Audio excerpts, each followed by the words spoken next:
Hi everyone. Rush Limbaugh is wrecking the Republican Party, and I love it.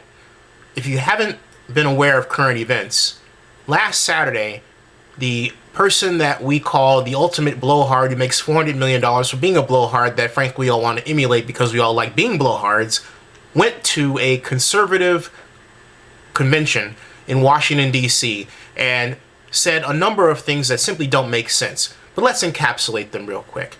He says that conservatives stand for individualism, freedom, and low taxes. He says that we're going to spend our way into trouble and that President Obama's economic policies are not going to work. Well, here's the problem, Rush. Here's the problem for all of you couch potato conservatives. I'll tell you what it is. Look, from 1960 to 1999, our economy grew at approximately 20 million jobs each decade.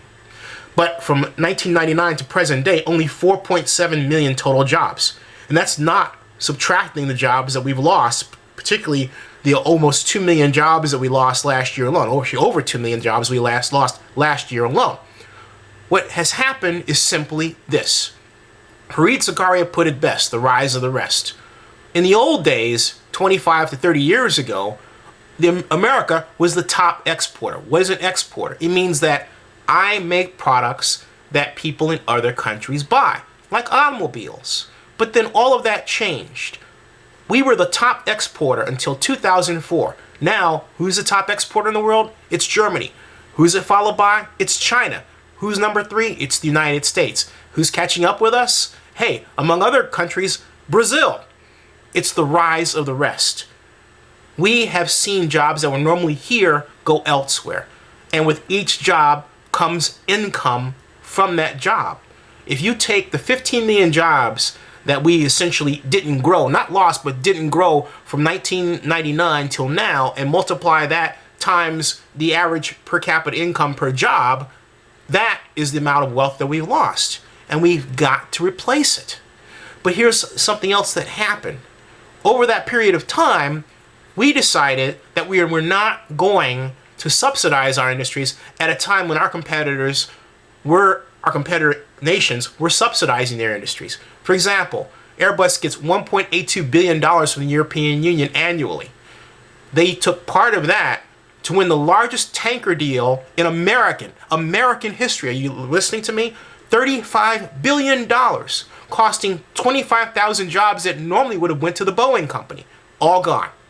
So where does that leave us today? It leaves us with not so much money sloshing around at the same time that, hey, guess what? Our population continued to grow. What does that mean? It means our overall revenue carrying capacity, our ability to pay for what we have produced in terms of streets, roads, and everything else has been diminished. It's like having a house, a big house that you bought when you were doing well in income, and now you don't have enough income to maintain the house. But guess what?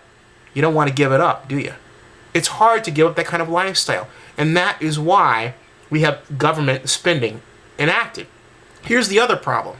Conservatives don't want to deal with the fact that this collapse, not only this job structure, but the way they reacted to it by not knowing about it, happened on their watch. The latest example, Treasury Secretary Henry Paulson last year, who elected not to use government to buy securities in layman, let them collapse and thought nothing was going to happen, and suddenly witnessed a wave of bank failures that led to a point in September 18th of last year where the American economy came that close to death.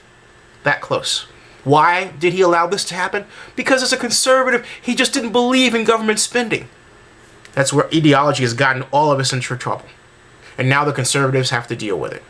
So here we have Rush Limbaugh screaming the praises of conservatism as if he's totally blind to what's happened, not just last year, but over the past 2 generations.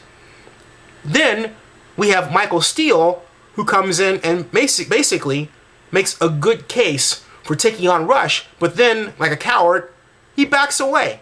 It's ridiculous. Look, I'm happy all this is going on, because the last thing that we need is the Republican Party in power. Even in 2010 or 2012, a total mistake. John Kenneth Galbraith said it best. Republicans are excellent at accusing government of being incompetent, but then when they take office, doing everything they can to make it so.